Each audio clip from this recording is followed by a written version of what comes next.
In summers पे ना dessert खाने का बड़ा मन करता है, लेकिन ये जो डेज़र्ट होते हैं ना, खाने में तो बहुत अच्छे होते हैं, बट इन्हें खाने में बड़ा डर लगता है कि मुँह में तो जाएँगे, लेकिन पता नहीं कहाँ-कहाँ जम जाएँगे। तो आज चलिए एक ऐसा डेज़र्ट बनाते हैं जो कि लो फैट डेज़र्ट है, खाने में भी हेल्दी और बनाने में भी। Welcome back to Exotic Dine, this is me Swati. तो आज हम बनाएँगे स्ट्रॉबेरी श्रीखंड।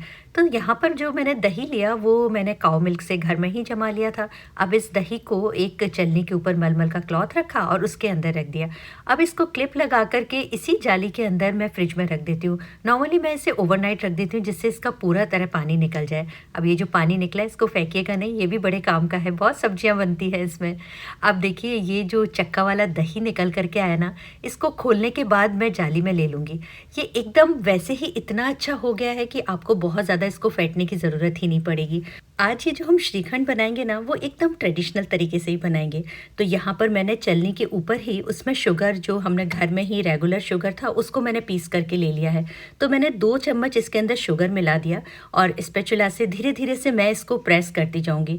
अब जैसे-जैसे मैं इसको प्रेस करूँगी, शुगर इसमें मिक्स होती जाएगी और ये छलनी के नीचे आता जाएगा। अब आप देखिएगा जब वो छलनी के नीचे आएगा ना, तो इतना ज़्यादा स्मूथ हो जाता है कि आपको बाद में उसे बहुत ज़्यादा फेंटने की जो मेहनत होती है ना, वो बिल्कुल नहीं करनी पड़ेगी। बस छलनी से इस तरीके से आप निकालिए तो एकदम गाढ़ा चक्का वाला जो बाज़ार का श्रीखंड होता है ना, ये उससे भी कहीं ज़्यादा अच्छा मिल जाएगा और देखिए कितना ज़्यादा स्मूथ हो गया है। बस यही स्मूथनेस होती है जो हमको चाहिए होती है श्रीखंड में। पर आज ये जो श्रीखंड है ना, उसको हम बनाएँगे स्ट्रॉबेरी के संग। तो स्ट्रॉबेरी के संग या आप किसी भी फ्रूट के साथ बना सकते हैं। आप चीकू के साथ बनाइए, मैंगो के साथ बनाइए, जो फ्रूट आपको पसंद हो। तो आज मैं यहाँ स्ट्रॉबेरी के साथ बना रही हूँ। तो मैंने स्ट्रॉबेरी को अच्छी तरह से पहले क्लीन कर लिया था और अब इनको छोटे-छोटे टुकड़ों में मैं चॉप कर लूँगी। अब श्रीखंड के अंदर अगर आप डायरेक्ट स्ट्रॉबेरीज़ को मिला देंगे, तो श्रीखंड थोड़ा-सा पानी छोड़ देगा और फिर उसके बाद आपका श्रीखंड जो है ना, बहुत पतला हो जाएगा। तो जब भी आप कोई फ्रूट को मिलाएँ तो उसको थोड़ा-सा पका लें। तो यहाँ पर मैंने स्ट्रॉबेरीज़ के अंदर 2 चम्मच शुगर डाला और स्ट्रॉबेरीज़ को कुक कर लिया।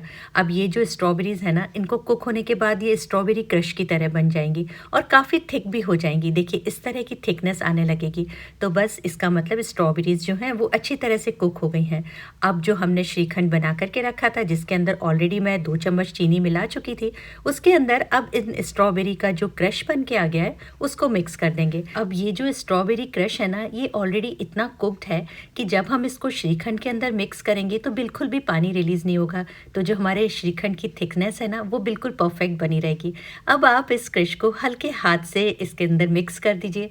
तो ये देखिए कितना क्रीमी टेक्सचर आ गया है और इस टाइम आपको श्रीखंड को हमने छलनी में छाना था, तो बहुत ज़्यादा हमको उसको फेंटने की भी ज़रूरत नहीं पड़ी।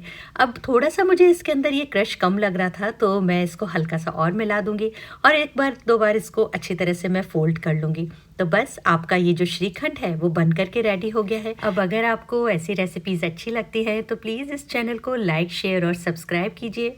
और अगर आप चाहें तो मुझे इंस्टा और फेसबुक पे भी फॉलो कर सकते हैं। वहाँ पर मैं कुछ बिहाइंड द सीन भी आपके साथ शेयर कर लेती हूँ। तो ये जो श्रीखंड है देखिए कितना यम्मी बन कर के आया है और सबसे ख़ास बात देखिए मैं इसको हिला रही हूँ और ये ज़रा भी नहीं गिर रहा है, ना ही ये पानी रिलीज़ कर रहा है। ये जो बाज़ार वाला श्रीखंड होता है ना, ये कहीं उससे भी ज़्यादा अच्छा बना है। तो अगर आप इस तरह से श्रीखंड बनाएँगे ना, तो सबको पसंद आएगा। अब यहाँ पर आप जब स्ट्रॉबेरी क्रश बनाएँ तो आप ध्यान रखिएगा थोड़ी-सी स्ट्रॉबेरीज़ अलग रख दीजिएगा क्योंकि हमको गार्निशिंग के लिए भी चाहिए। तो मैंने यहाँ पे स्ट्रॉबेरीज़ थोड़ी-सी अलग रख दी थी, उनको चॉप करके मैंने श्रीखंड को थोड़ा-सा गार्निश कर दिया है और उसी के साथ जब ट्रेडिशनल तरीके से बनाया है तो थोड़ा-सा काजू, पिस्ता, बादाम तो चाहिए, तो मैंने वो भी इसी के ऊपर लगा दिए हैं। और अब इसको सिंगल सर्विंग में कर दिया, तो उसके ऊपर मैंने थोड़े से स्ट्रॉबेरीज़ और थोड़े से काजू, पिस्ता से मैंने इसको गार्निश कर दिया है। अब इस श्रीखंड को ना मैं थोड़ा-सा आपको किनारे से काट करके दिखाती हूँ, वैसे तो मैं इसे खा ही जाऊँगी। तो अब आप देखिए यहाँ पर जो पानी है वो बिल्कुल भी नहीं दिख रहा और इसी तरह का थिक और क्रीमी श्रीखंड हमको चाहिए। अब जब भी आप श्रीखंड बनाएँ ना, तो एक इम्पॉर्टेंट चीज़, आप जितना श्रीखंड बनाने वाले हैं उससे डबल क्वांटिटी का दही लीजिएगा। और अगर आप श्रीखंड फ्रूट्स के साथ बना रहे हैं ना, तो पहले शुगर उसमें कम ऐड कीजिएगा क्योंकि फ्रूट्स का अपना टेस्ट होता है और जैसी ज़रूरत हो उसके बाद ऐड कर दीजिएगा। आई होप आपको ये रेसिपी ज़रूर पसंद आएगी। Thanks for watching.